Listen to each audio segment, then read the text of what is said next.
So don't take that. We won't take up. Yes, let's be the Pods. in Springfield. Episode 3 of Pods in the key of Springfield. Springfield. It would have been smoother if we looked at each other. Okay, well, you know how I feel about looking directly into your eyes. And eye contact in general. That's a good point. Yeah. Eye contact. Jaco says no.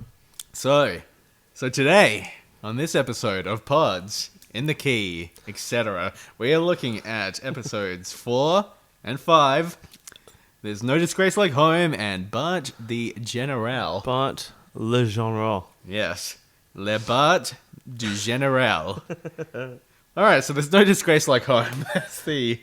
There's something I want to comment about right off the very top. Okay. Opening scene where you're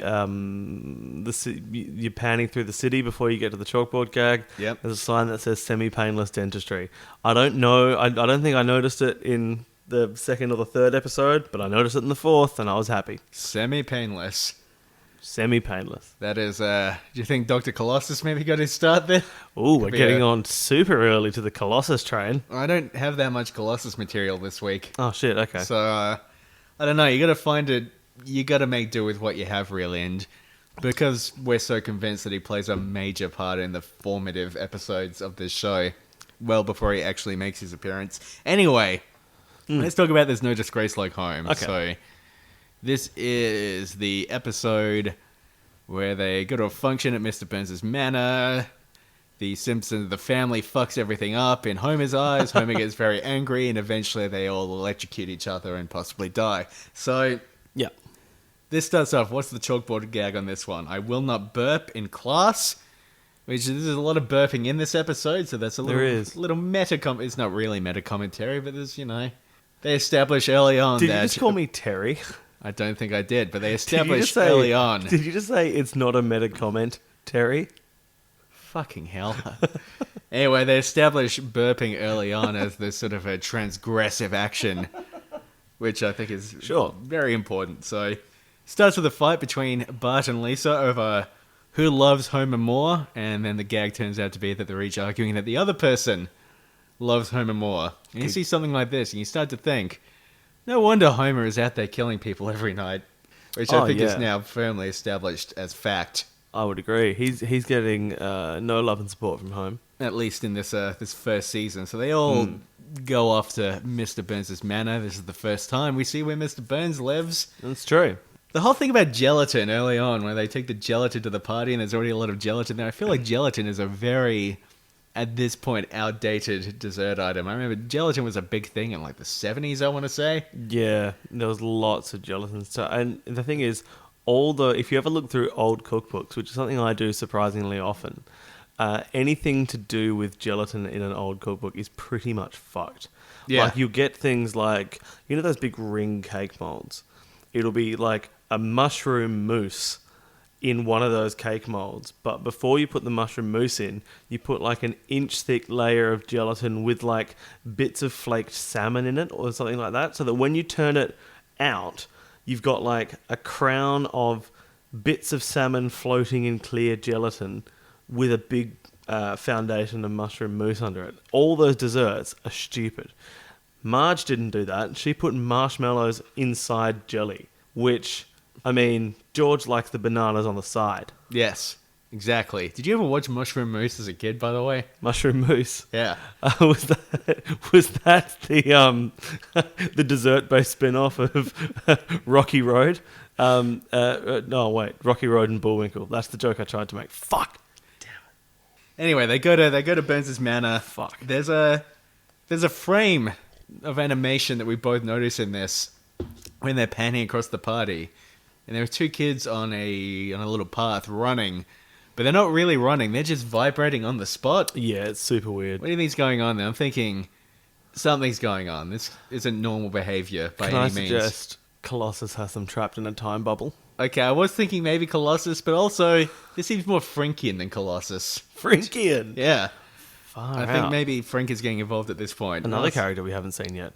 Maybe I'm getting a little too abstract at this point. So Homer's running around chasing his kids, demanding they be normal. Meanwhile, Marge gets fucking hammered at this party, which I appreciate and enjoy. And really, I've got a note here that says when Marge drops off Maggie in the room where all the other kids are, and they turn on the TV with Happy Little Elves, there's a recurring thought I have in all these early Simpsons episodes of they don't seem to realize how much heat is going to be generated from the big cathode ray tube TVs. Like later on, when we see Herb Powell, he's got a cathode ray tube TV the size of a wall. You're going to be able to heat a whole village off the amount of heat that produces. And there's a big TV in that room. So it's the first time this year that I've thought, first time in this viewing that I've thought, oh yeah, unnecessarily large cathode ray tube TV. So do you think there are going to be ill effects from this? Maybe some of the children mutate? Ooh, possibly. That's how it works, right? I'm pretty sure that's how it works. Being exposed to a lot of heat from a TV, that's what happens? Oh, it certainly leads to mutations. Every child that I've seen who spent time in front of a warm TV has grown taller. What does that mean? That's worth pondering for maybe the rest of the podcast. So let's go down that alley. Anyway, did you notice maybe this is pedantic, maybe this isn't interesting at all, but did you notice during the drinking scene, everyone's drinking out of paper cups, except for Marge, who has a mug with a handle. I didn't notice that. Did she bring this mug from home? Did she bring that mug from home? Did she so well pre-prepare to get drunk at this party that she brought her own mug? I don't think I've ever got drunk out of a mug. No, I imagine it's, it makes sense. You got that nice handle to grip onto. Sure. But she gets absolutely fucked, and Homer is pissed at her, of course, because there's an odd sort of role reversal happening in this episode where Homer is the one who seems to have his shit moderately together, while the rest of the family are just running around bebopping and scatting all over the place. As noticed at one point, Bart throws a rock at Homer's head, and it hits him pretty hard. And you know what head trauma usually results in, right? Is it to do with Dr. Colossus? No.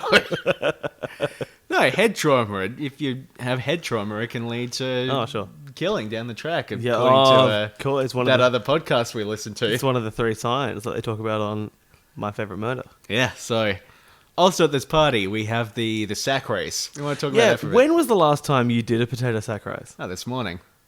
Oh, okay. Yeah, before we recorded, I went out and I competed in the annual sackathon. The annual sackathon? Yeah, the annual sackathon. How'd that go? I lost. Is it a Little Big Planet themed thing? It's this event, right? Sure. You go, you take your sack out, you jump around a lot. Okay, tell me more. Okay, well, the thing about the sackathon Please. is that the loser gets fired from their job. What? So it's a whole difficult thing. Like How do the organisers have the authority to do that? You get a letter signed by your boss, and at the end of the sackathon, if you don't jump effectively with your sack, you get fired. Man, I never knew. I thought this conversation was go down the line of how outdated are potato sack races and do they still do them at primary school sports days. But instead, you've opened me up to a whole new world. How far down this path should we go? About...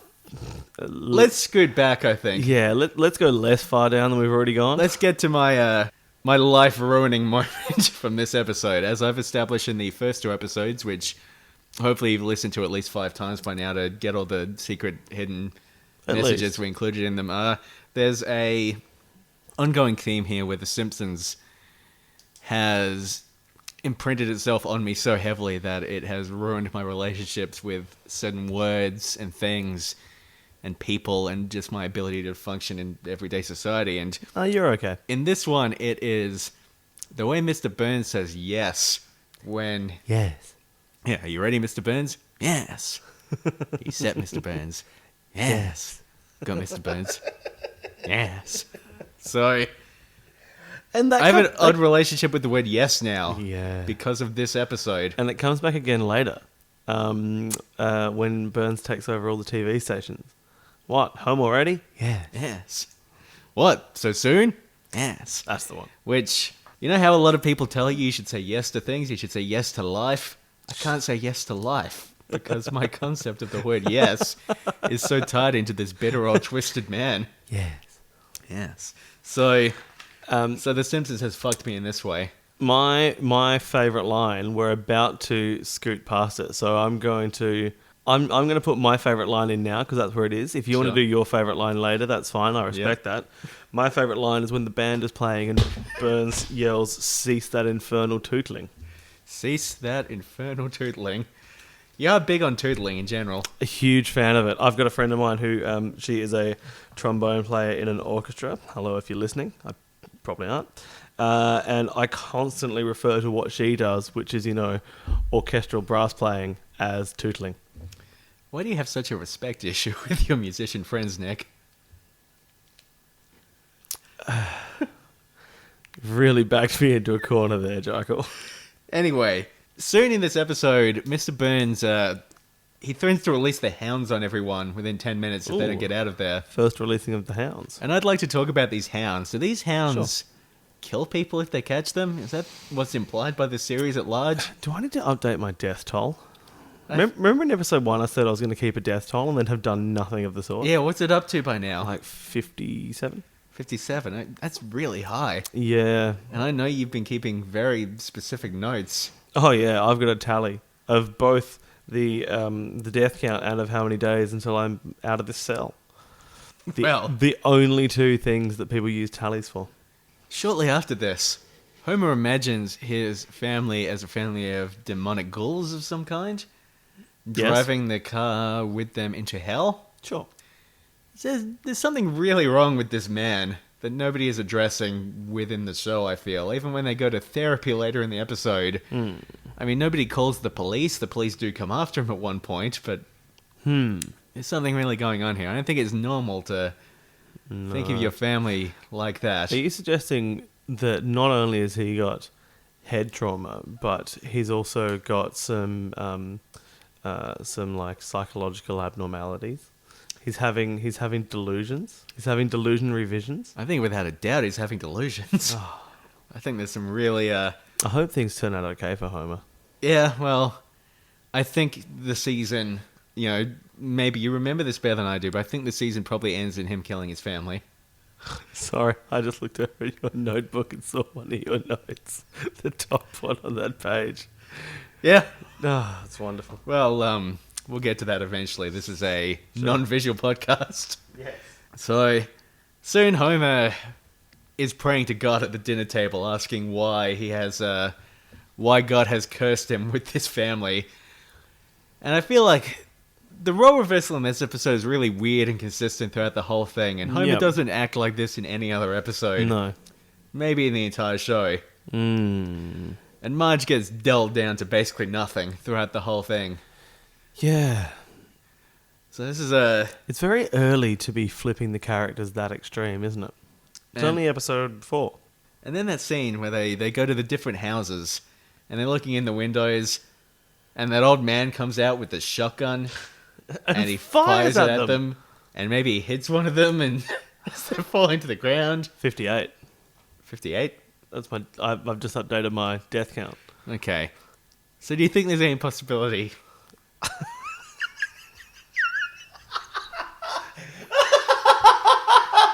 that he manages to hit one of them? What? Where are you going with this? And the rest of the series... all the dying dream of little Bart Simpson. No. You reckon? I think it's a possibility that we have to consider. Oh, I'll consider it. And I don't know why it would I said that so explain threateningly. it would explain the odd activities in the rest of the episode. I suppose that's frankly, true. Not to mention the whole series. Well, yeah. So soon Homer is at the pub, at the tavern. He's watching the boxing. And the boxing seems to be fucked in the world of The Simpsons. We just see a guy getting punched repeatedly in the top of the head. Yeah, I don't think that's a legal move in boxing. No, that's very illegal. Yeah. It's a great way to really badly concuss someone. Stay away from the top of the head. It's my advice. And then Homer gets into a fight with his best friend Barney in the bar. Barney knocks him to the floor. There's a real streak in these early episodes of people just not treating each other properly. Yeah, there's a lot of violence in these early episodes.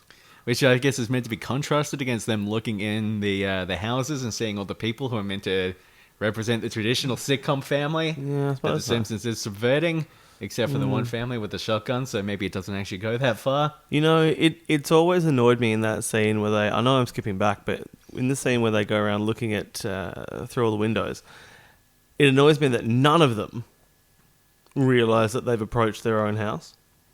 And until Marge eventually says, "No, Homer, these are our flower beds." Like, they look in to the lounge room and comment on what a dump it is. And then they still go, "Yeah, well, at least I said on this guy's flight." Like, how has no one clicked at that point? Which is why we have to buy into the idea that it's all just a death dream. Oh, it's a death dream. Death dream. So, The death dream. Mama. So, Homer sees this ad for Dr. Marvin Monroe's Dr. Marvin Monroe. his therapy nonsense, and Dr. Marvin Monroe's therapy nonsense. so they have to scrounge together $250. Sure. Which I don't know, what is that in like modern money? Because this came out, what, like 1972? Yeah. Well, I mean, 1972, but also they managed to accumulate that money through selling a TV that they've had for a long time. So I feel like it's like $17 maybe. $17? That's- I've sold stuff on Gumtree before. You're not getting $200. I wouldn't get $250 for this TV now. The one that the one we've been watching The Thing on. That's because this TV is fucked. There's a line running through it. It's got a big line of dead pixels. But I mean, even if it didn't, you know, it's a 3D capable. No one wants that in a TV. No. It's only got it hasn't got 4Ks. And I guarantee The Simpsons TV didn't have 4Ks. And How many Ks does this TV It have? was purple. Well, I mean, it's technically 1K, I suppose, but people don't really use that terminology. You've only got a 1K TV? Well, 4K is essentially 4 1080 screens for 1920 by 1080 screens. Well, That's all they just stick the 4 TVs together, and that's how you get 4K. Yeah, they glue them together. Yeah. Like how the first iPad was just 4 iPod Touches glued together. Yeah, or how to create cows on camera. You just have to stick a bunch of cats together. I don't understand the reference. Okay, well, neither do I. Okay. Yeah. All right, so... Can I say something about the pawn shop? Sure. I'm noticing a recurring theme here. Now, you remember in episode 2 of our show, we spoke of our show. Which show is that? Pods in the Key of Springfield. Oh, okay. In that, I spoke about how Miss Milan, who was the teacher at the school for the smart kids, and how the psychiatrist were younger versions of Edna Krabappel and Montgomery Burns, respectively. Yes, as I recall, this is your time travel theory. This is my time travel theory.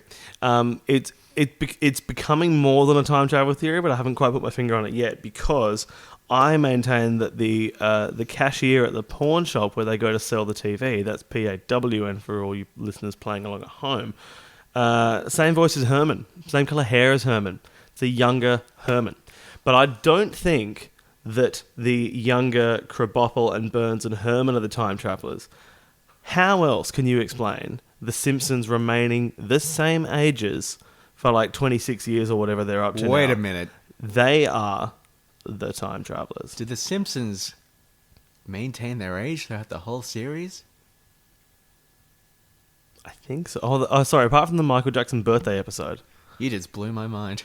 What? But it's more complex than just straight time travel. Sure, Because yes. there's a universe in which there is a young and an old Edna Krabappel. The Simpsons universe, time has flipped upon itself. You know how they explain that time is meant to be like the flat circle you mentioned in episode 2 Yep. of Pods in the Key of Springfield? Yes. Which I think... Wait, what? I was meant to look this up during our recording break, but I think it's called a torus, where it's like it's meant to be like a donut shaped kind of thing. A torus, maybe? I don't know. Donut shaped. Donut. Well, we've got donuts today. I'm going to eat them. Like that. But this is like one that's flipped in upon itself. More like an omelette, where the universe exists in 2 different states of time at once. And the Simpsons are stuck in the middle of it. That, the more that I think about it, the more I think that there's definitely canon, that is definitely what is happening, and is indisputable at this point. that all of the things you said are not only correct, but intentional. I would say not only is it indisputable, I'd say it's irrefutable. Irrefutable. Thanks. God. Well, my comment is that the guy in the pawn shop looks fucked. It's like this old creep. Also irrefutable. Yeah, he's this creepy old degenerate man. I don't know, there's something going on with this guy. I feel like he's in league with all of the villains, but that's something we'll get into further. Oh, interesting. Into the show. Interesting. And that was in the days before remote controls. The TV had the buttons on the side. Do you think he's extracting DNA from the fingerprints on that and taking it back to Dr. Colossus? Of course I think that. Of course you do. It's indisputable. So... And irrefutable. They go to Marvin Monroe's therapy fuck shake, and they... Dr. Marvin Monroe's therapy fuck shake. I meant to say shack there, but I was looking at my notes, and I've got frosty chocolate milkshakes written here. Because we get the first mention of the aforementioned. So they go to therapy. Homer tries to kill Bart with a lamp. He picks it up at one point in therapy. That's in the waiting room. He's definitely going to smash Bart in the face with it. In the face. There's a lot of stuff about little faces getting smashed in this. We'll get into that more when we discuss the next episode, though. Yeah. They all draw pictures of the aggressive forces within their lives. The other people draw Homer because, of course, he's an abuser and he's demonic and all of that. Homer draws a jet plane flying through the air, firing bullets, which, a lot to read into that. Firing little bullets. Marvin Monroe tells Homer that his family thinks of him as an ogre, not the lovable kind of ogre like Shrek. My favorite ogre. Who's your favorite ogre, by the way? My favorite ogre. Can I get back to you on that one? No, you have to answer right now. Was Rumpelstiltskin an ogre? We'll have to check the history books for that one. Oh, Nicolae Ceausescu.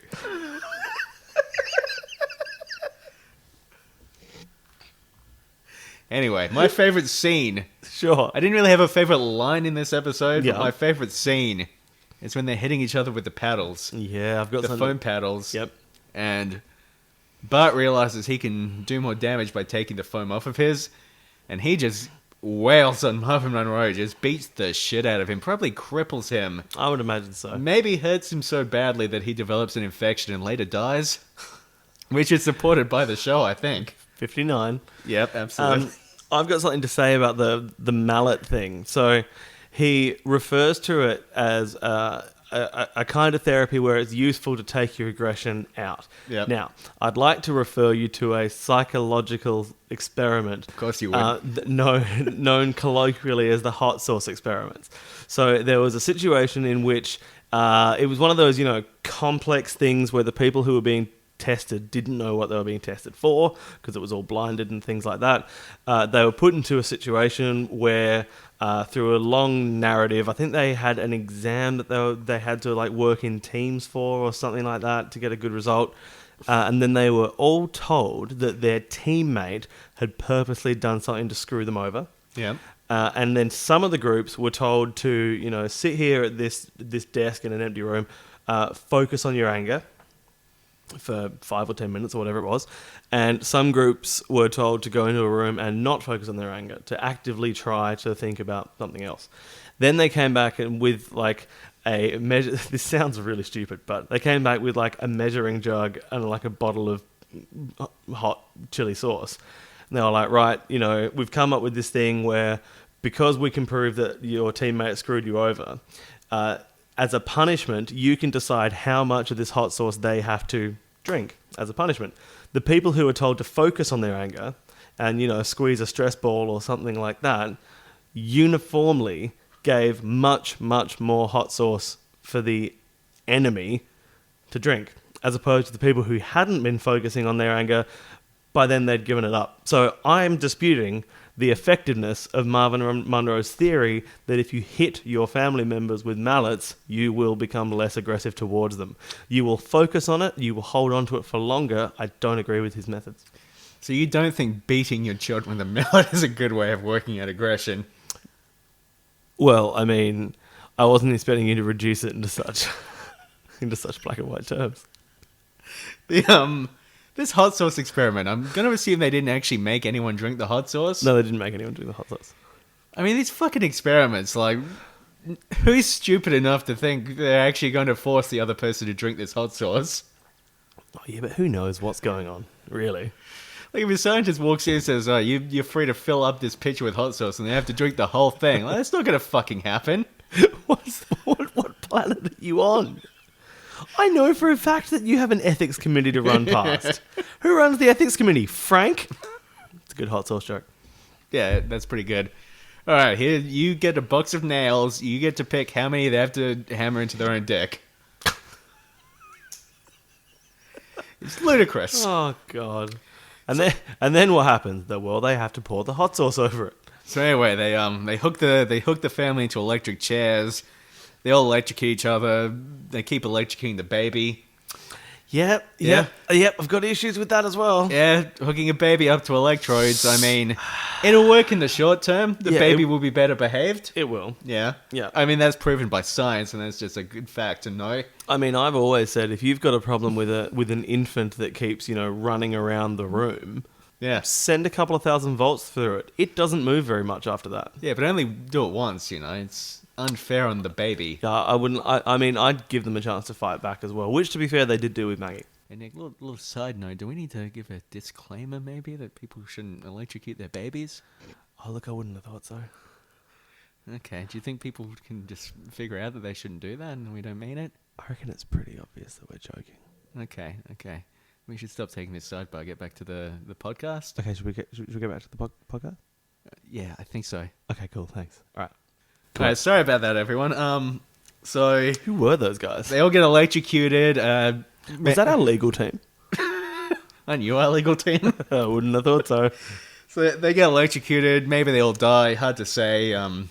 It's a constant possibility with a show like this. Especially when Homer's around. Yeah. At the end, they go and they say, look, this didn't work. You promised double our money back if it doesn't work, which is the most crazy policy possible for a therapy operation to run. Yeah. To promise to fix all of your problems in one session or you get double your money back. Double. This has to be some sort of scam. Or some sort of... Scam's a pretty good word. Yeah, but what could the scam even be? Just to get money off people, I assume. But they're giving people money back, more money back than they're taking, it seems. But he's funded by the hot sauce companies, so... Okay. He's getting a pretty sweet kickback deal, I'm sure of it. Yeah, it's good when you get a hot sauce with a bit of kickback. Nice. So they decide they get their $500. They're going to go buy a 21-inch television, which is, look, to my standards, 21 inches is fucking massive. I don't know, like, what kind of TV do you usually watch things on? Well, the one that we've been watching is 55. I reckon. See the DVD box over there. I'm pretty sure that's 21 inches. Okay, that'll play great on this podcast. Looking at I can't even identify what I'm meant to be looking at, but yeah, it's fine. I've got a note here saying that in some shots, the character model of Dr. Marvin Monroe reminded me of Greenback, the enemy in Danger Mouse. Greenback, the enemy in Danger Mouse. Yeah. What was Danger Mouse exactly? What did he get up to? What was his deal? Danger Mouse was like the James Bond of the rodent world. Okay. He had a little sidekick. I would have thought that would be Radical Rat. No. He had a little sidekick called Penfold, who was a mole. Yep, I remember Penfold. As in like the animal mole, not just like a Australian slang for bitch. Or any kind of growth. or any kind of growth. Penfold... Danger Mouse, on the other hand, showed real growth over the series, as I recall. He did. Really came into his own as a lived- killing machine. Lived in a letterbox, had a little car, tried to save the world from Greenback. Tried and failed, as I recall. Yeah. Oh, he's dead now. Yeah, as all of our childhood heroes. Especially Ghostbusters. Jesus Christ! So Bart the General. No, that was a joke. We saw that. Look, it doesn't matter. Bart the General. So there's odd. What's the plot of Bart the General first? Yeah, I know. Sorry, I decided that sentence was shit, and I was gonna have to cut it. So then I just bailed on the whole thing entirely. So Bart the General, episode 5 of The Simpsons, starts with cupcakes being baked because it's Miss Hoover's birthday, and often with Simpsons episodes, the first kind of intro sequence is not necessarily related to the content of the episode. There's often a bit of a 3 or 4 minute misdirection. Yeah, a little interstitial. Sure. These cupcakes, on the other hand, vital. Vital cupcakes. Vital to the plot line. If you don't understand cupcakes, you will not understand the following action. By the way, these cupcakes look terrible. Oh, they look the worst. They're just brown lumps of bullshit. And with some brown sauce lazily ladled over the top of them. Yeah, totally. And there's one point where one of the bully kids, steals the cupcakes off Lisa, starts eating them. For a start, he takes one bite and then just hoiks it over his shoulder. Then takes another bite of another one, hoiks it over his shoulder. How do you eat your cupcakes? Is that why your walls are always so messy? That's not why. But he steps on the box as a final destruction of the remaining batch of cupcakes, and liquid spurts out everywhere. I've made cupcakes heaps of times, and only on a few occasions have they been liquid. Only occasionally does liquid squirt everywhere. Everywhere. Once you're done. That's why my walls are so messy. It's not. It's also, I believe, the first time we see Mr. Nelson Muntz. Nelson Muntz. And once again, pivotal to the episode, I've often said that Nelson Muntz is the cupcakes of this episode, insofar as his pivotality goes. And he's got these little fuck kids with him this time. Yeah. They're two little kids that are identical, except that their skin color is different, because really, on the inside... Aren't we all the same? Yeah, and on the outside in this case as well. Yeah, really. That's true. Is either of them Norm? Is either of them... Well, do you think Norm might be one of their fathers, maybe? Maybe. It's hard to say. The problem is we have such... Well, what do we know about Norm, really?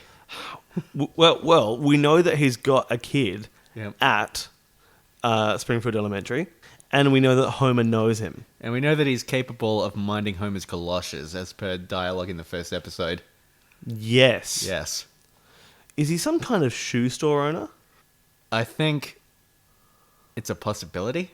Maybe he's a cobbler, Norm the gumboot caretaker. much like Adam Sandler in the movie The Cobbler, That's a reference I don't get. in which he plays a cobbler. I'm enjoying the way you say. I'm enjoying the way you said that word. So we go into So Bart gets into a fight with Nelson. Yes. Swings a punch, makes his nose bleed.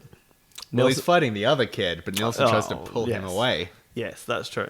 But Bart then, so a fight is scheduled, quite literally. I'd like to point out quickly, when Bart accidentally punches Nelson, and Nelson bleeds a little bit, somebody points it out to him. He says, "Nah, it happens all the time. Somebody else's blood splatters on me." Yeah, it's so pretty Nelson vicious. is regularly beating children to the point where blood splatters onto him. Like that scene in fucking Raging Bull where Jake LaMotta beats the shit out of that guy, and the entire front row of the boxing auditorium gets covered in blood.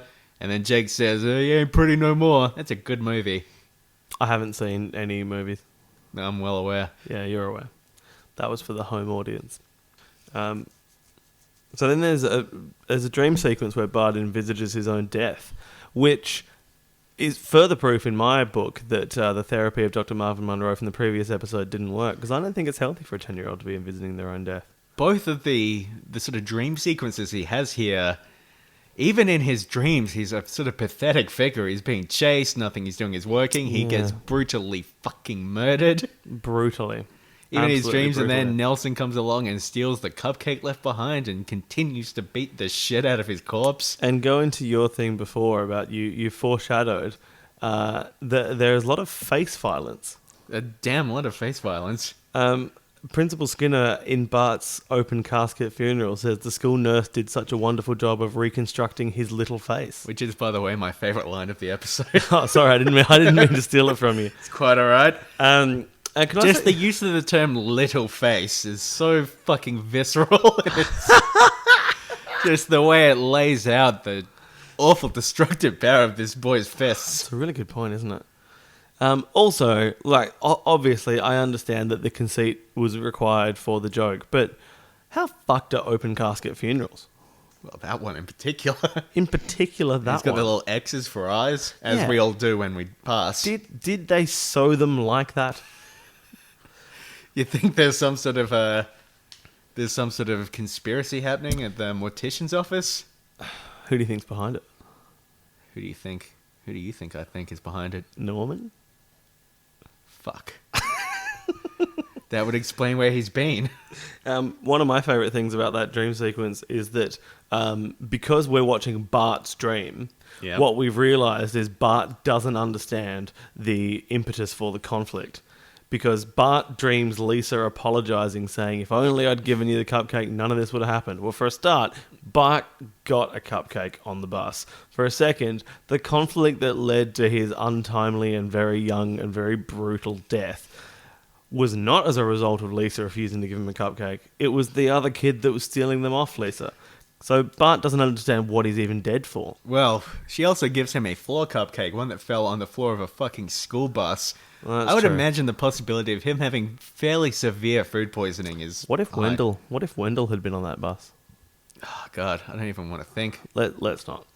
Poor Wendell. We carry him in our hearts forever.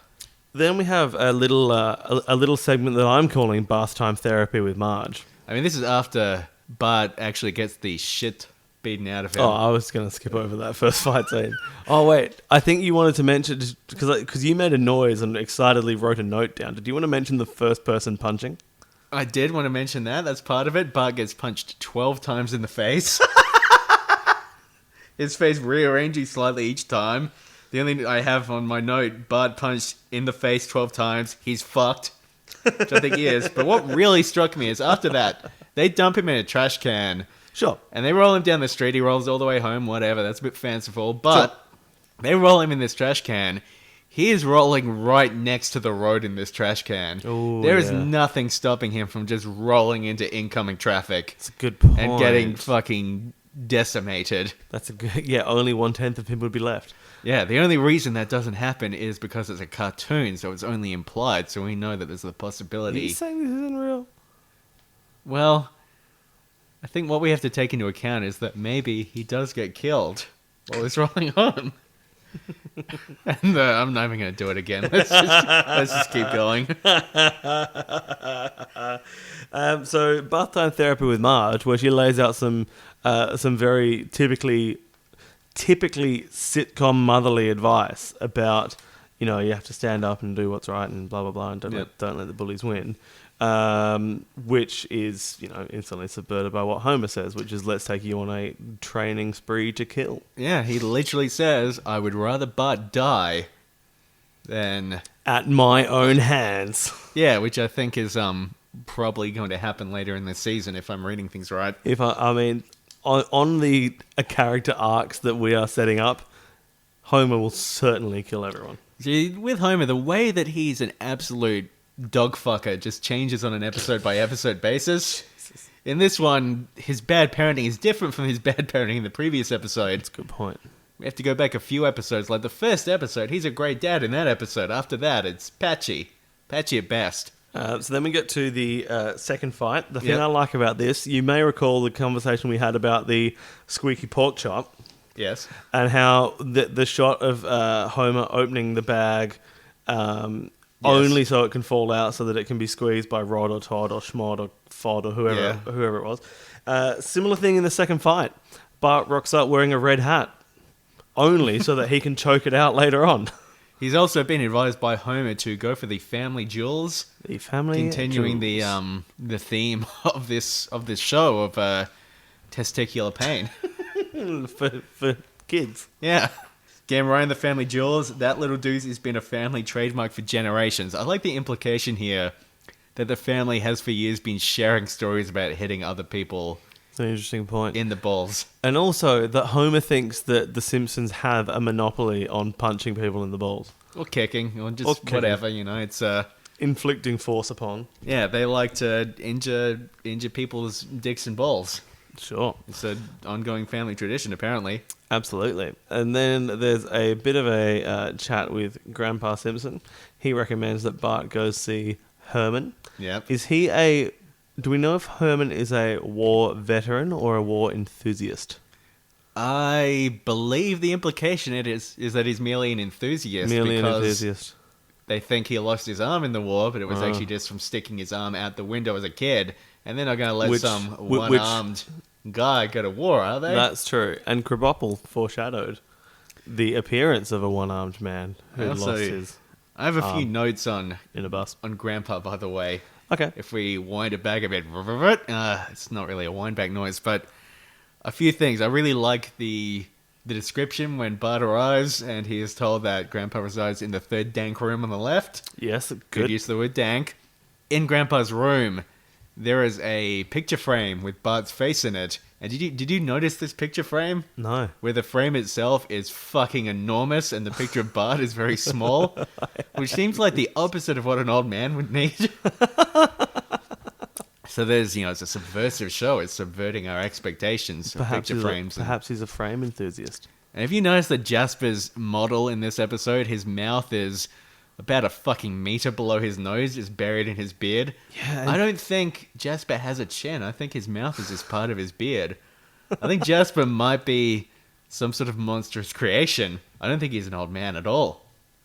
Monstrous creation? Yeah. Well, that doesn't seem very plausible unless there was some kind of, secret character who was all running the sinister side of the show from behind the curtain. Yeah, I know. So unfortunately, I have to abandon that theory because it doesn't match up to anything we've said so far. Absolutely nothing at all. Yeah. Did you notice in Herman's store, though, he's selling Hitler's teeth for $25? Do you think that's $25 per tooth or for, the whole set? Tell you what, I don't understand what's going on in the Springfield economy. Where, in the previous episode, we see a Homer getting $250 to sell his secondhand TV. And yet Hitler's teeth, $25 a pop. Yeah, I mean, the Hitler's teeth that I own cost a lot more than that. And I verified their authenticity. Oh, yeah. Yeah.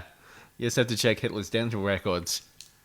Nick, do we need to clarify that I don't own any of Hitler's teeth? Will that make me unlikable, do you think, as a figure?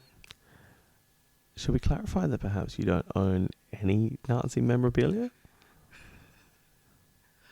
Well, I don't want to lie to good people. Okay, well, we'd just like to clarify that Jekyll only owns the bare minimum of Nazi memorabilia. Which, considering the current global political climate, I should probably clarify is nothing. Yeah, that's a good point, actually. No Nazi memorabilia and... Actually, what are we doing recording these to release in the future? There will be no future for this planet. Yeah, we really need to turn things around, and I think that we're the people to educate people on how to do that. Okay, sure. Yeah, I've actually got a point. I've got a point right here about the current political climate. Should we go back to the podcast? Yeah, I guess we probably should. Okay. All right. Good chat. I'll meet you back there. Okay. So the next scene is Bart's rousing war speech in the treehouse. Yeah. And the thing that there was a scene in there which I laughed out loud and said, "Ha ha ha! What a funny indictment on a post-Trump world." Because we're recording this the day after the inauguration, by the way, to give any context to people listening to this. So Bart says, "I cannot promise victory. I cannot promise good times," and everyone leaves the treehouse. And then he says, "Fine, fine, fine. I promise you victory. I promise you good times." And all he needed in there was a wrong, and then it would have been a perfect Trumpism. Yeah, and they clarify that Bart is allowed to send people off to die on some godforsaken rock. Yeah, that's good. Seems like a thing that could happen over the next few years. Mm-hmm. My main criticism of this episode is that the plan they concoct to get revenge on Nelson is fucking terrible. You think water balloons are not an adequate source of revenge? Oh, they just get him slightly damp. Yeah, really? It's a bit weird, isn't it? And then Lisa gets assaulted, and that's the it's not great. main sort of thrust of how the episode wraps up. Yeah, and it's a very, very, very long training montage.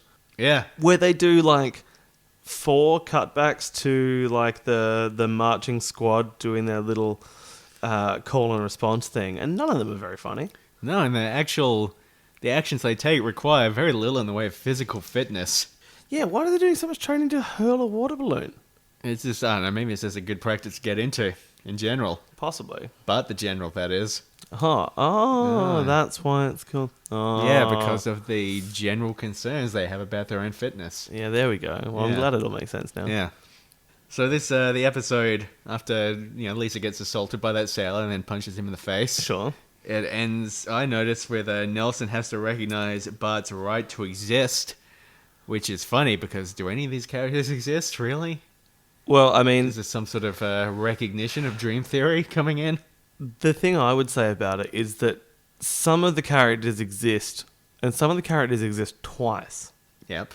Because of my time as a flat omelette folded back on itself theory. Yep, your irrefutable omelette theory. My irrefutable omelette theory. My IOT, yep, if you will. Yep. My internationally designated irrefutable omelette theory. My IDIOT, if you will. Yep, your scrambled egg theory about the world and its people. Yes. So, yeah. It's, it's quite an existential thing that I assume Nelson's also 10, or is he 11? Not sure. Quite an existential thing to say, I have to be aware of this person's right to exist. Yes. Yes. Can I also skip back and say some other thing that I found interesting? I doubt it. So, when the final Nelson and his 2 cronies are backed up against the fence and they're facing the final onslaught of the water balloons, one of the kids steps forward and says, "But we were only following orders." Now, I'd like to talk about a psychological experiment. I think you were just going to talk about Nuremberg. No, so I think they're colloquially known as the Harvard experiments. The one where it's the one that people use to say, oh, yeah, people follow orders even when they know they're doing something wrong. The Stanford prison experiment? Maybe it is Stanford. Maybe I'm wrong. Yes, the one with the electric shocks and the fake actors screaming in pain. Oh, no, these are different things. Okay, so the Harvard experiments. Maybe mine's proving something entirely different. We'll get into it when we'll get there. So someone was the person being tested was told, we need you to help us administer this experiment. We're trying to determine levels of pain and pain thresholds. So they had a device which they were told was a device to deliver electric current through the victim to determine what the victim's pain threshold was. The victim was an actor in a room that they could see and they could hear a little bit of as well. And so, you'd have, Mr. Johnson, we need you to turn it up to 5 on the dial, or 10 on the dial, or 20 on the dial. Yeah. And the person would scream and thrash about more and more and more and more and more and more and more. And once again, nobody suspected that this was a little awry, perhaps? Well, that's the problem with these psychological experiments, is that they're all mental. But the interesting thing is people always use it to say, oh yeah, and the people who were doing this experiment, they just went along with it and kept cranking up the voltage and kept following orders and blah, blah, blah. What they don't talk about is the next stage of that psychological thing, where when the participants started arguing, saying, no, I don't want to do this anymore, I don't think this is right, and they were told, you have no choice, you have to do this. Universally, they all said, well, no, I do have a choice, and I'm not doing this. So it's always used to people always use it to say, oh yeah, people will do anything if they're following orders, including inflict pain on their fellow man. But if you make the orders non-voluntary, people stop. Okay, well, I'm really glad we have that to apply to this scene where a boy doesn't want to get slightly wet. I think they're direct corollaries. Direct corollaries? Did I say that right? I don't think we've said anything right on this one. This has been great. All right, and then it ends with the little PSA telling you that World War II was great and that it's, there are instances where it's great to kill, but, don't kill all of your enemies, let some of them live. That's what they were saying, right? More or less? I'm pretty sure that's what they're saying. I'm pretty sure it was written by Homer. Yeah, Scripted by Homer. Yeah, occasionally you want to bathe in the blood of your enemies, and sometimes it's fine, sometimes it's not. The Nazis were bad, let's not relive that. Let's Yeah. try to avoid maybe electing anyone to power who has certain affiliations that remind us of any political figures that have in the past Where are you going with this? driven society to... I mean, this is mostly an anti-Obama rant. Thanks, Obama. Should I clarify that it's not, or should we... How much trust should we have in our audience, really? I reckon our audience is okay. Okay. I hope it's... I mean, it's massive. We've got the numbers that we're tracking are ridiculous. I mean, at this point, because we've recorded a few in a batch, we don't know if we're tracking on 0 or if we're tracking on, like 15 or 20. Yeah. Well, 1,000. I'm hoping for at least figures in the double digits. Double digits. This Okay. one, yeah. Okay, cool. Okay, should we get Yeah, back to it? yeah, Yeah, let's I just think, get back to I think it's about that. time to wrap it up, maybe. Yeah, I think it's time to wrap it up too. Okay. All right, cool. Okay, bye. All right. Yeah.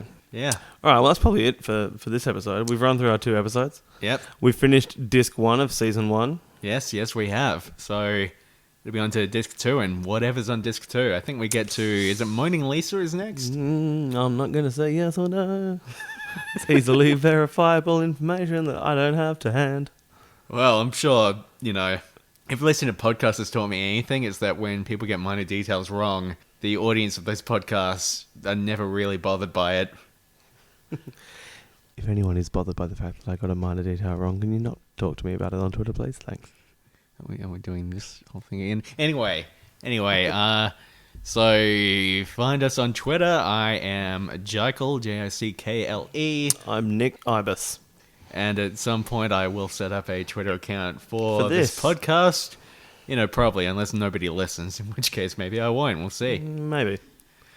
Cool. All right. Thanks for listening. Yeah, I guess. Bye. Yeah. Yeah. Oh, Huh?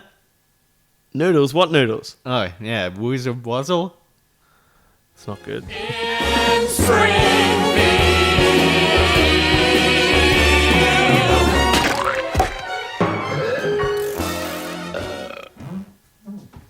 That was the chair doing a fart, not me. Yeah, well, I'll be the judge of that. So do we need to, just orchestrate funny dialogue for the sting? You mean in the way that we naturally do it all the time?